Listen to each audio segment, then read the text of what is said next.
ladies and gentlemen, I give you the Green Machine, Danny Green! I don't ever wanna feel like I did that day. Danny Green, history maker! You're winning the fight well, but you're slow because you're trying too hard.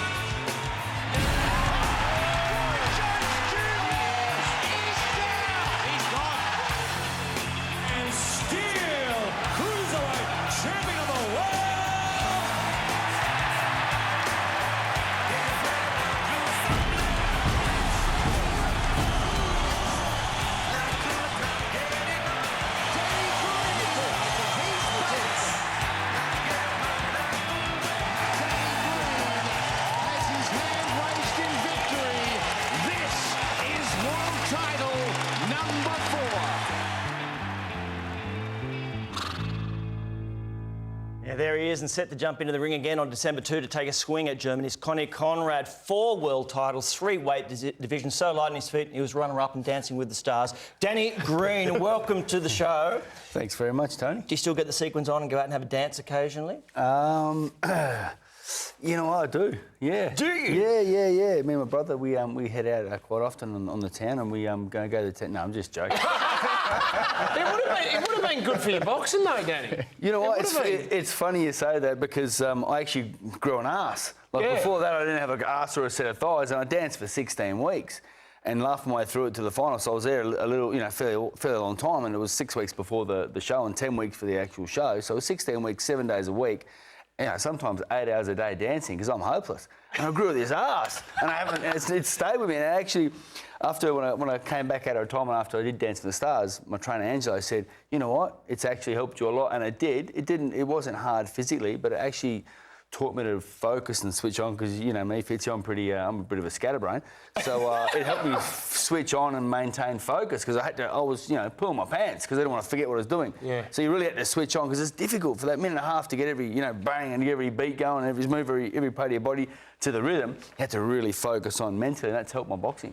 Are you looking forward to this December 2 fight? I mean, obviously you get into sport, obviously, as kids, maybe it's just a game, you love the game.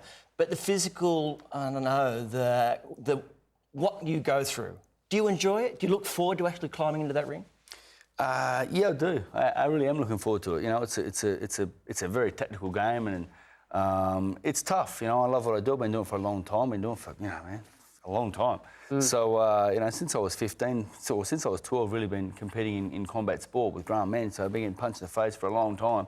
And I really do enjoy it because I guess I'm competitive and I don't want to lose. And the rush, that thrill of getting in between the ring and facing up to a guy who's there to try and take what you've got and knock you out. And it's not really in your last fight. Yeah, people think we're there to hurt someone. We do get hurt, but our aim isn't to hurt someone. It's there to win the contest. That's what it is. And it's a real science and an art form, isn't it, Greenie? In terms of for every action, there's an equal and opposite reaction. It's a real game of chess. Yeah, it is, Hoops. You've been around the game, you've covered it for a long time, and you've been to some big fights, and you see it is a very, very thinking person's sport. You've got to be very switched on and maintain focus. Like today, for instance, in training, I was getting whopped a few times, and I went back to the corner. I had to take a few deep breaths. My trainer goes, "Greenie, relax, chill out." This is where a good fighter starts to switch on.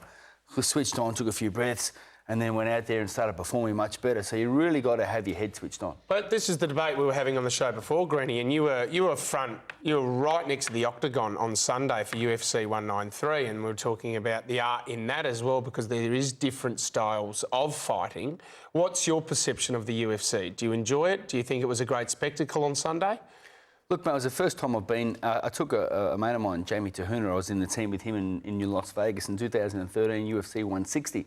But I didn't get to see it because once he has his fight, we're out in the change room. Yeah. We're just the plebs out the back. But this time I was lucky enough to go there and be front and centre at Etihad Stadium, thanks to Paul from the stadium who looked after us. And my son Archie was there and my trainer Angelo. So we're great seats and we're able to see it firsthand.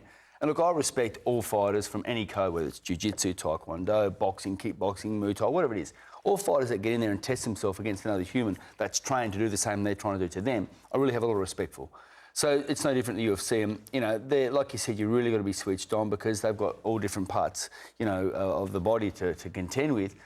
But, you know, purely from a boxing side, it's a totally different sport. No. They can't compete with boxing. And I guess on the weekend, Holly Holm showed that boxing could compete with UFC by defeating Ronda Rousey. And Holly Holm is a world champion boxer, a world champion kickboxer. She's a tall, strong, mature 34-year-old lady at the top of her game, and she dominated Ronda Rousey and kind of exposed the lack of game plan that a real good jiu-jitsu, judo-style fighter has against a very, very good world champion stand-up fighter. It was a big difference. The reason she got knocked out right there is Ronda Rousey, apart from being kicked in the head, well, she got kicked in the head because she didn't know where Holly was. Yeah. Right. She was rattled, she was baffled, she didn't know where she was, looked around next minute, there's a shin in her face. But yeah, I did enjoy it. I think it was a great spectacle, mate. One thing I don't like about it, and I'd love to speak to the guys, you know, with my Cowards Punch campaign, speak to them about it, is when the person goes down, when they're unconscious, when they jump on them and start to rattle them again. I just think that's something that we've got to try and look at. But apart from that, I really have a lot of respect for the athletes that get in there and pit themselves. It was a really exciting contest. Obviously looking forward to this fight on December 2, but everybody talks about what may be beyond that. And we saw that Anthony Mundine was defeated, but then we read stories that you and he could be getting $6 million each should you have another fight. Can you lend me $1 million? Mate, if I get $6 million, I will lend you $1 million. No, you've got that on record, right? Danny, it's pretty much locked in? Next May, 10-year anniversary, Etihad Stadium? Nothing's locked in, no, it's not. You know, it'd be great to have it locked in, but really, I think with Choc getting towed up last week, it really puts the pressure on me for the second against Konni Konrad from Germany. He's a 30-year-old guy. His last fight was for the world title. So if I'm not victorious against Konrad on the second, then any hope of the rematch is completely gone. My career's over. It's all done. So there's a lot of pressure on me now. Thanks, Choc. You know, I was shocked that he lost, and I was shocked the way he lost. I guess, you know, I actually tipped Choc to be too cagey and to be a bit, you know, outfox the younger fella, but it wasn't the case, and that's the sport. I've been there myself. I've been beaten, I've been defeated, and come back, and you know, it's up to Choc to see whether, you know, he can do that. He's a fine competitor. I don't know why I even pay him respect, because he's never paid me 1 ounce of respect. But you know, that's how I am, and respect where respect's due. He is a fine athlete. He is a fierce competitor. And if he gets in with me, he's going to get towed up again. And his timing and his speed looked like it was gone there. I mean, he's 40, obviously, but would there be 42. Relax, any concerns? Any concerns from your point of view if you were to go head-to-head with him, that you're sort of meeting him when he's past his best?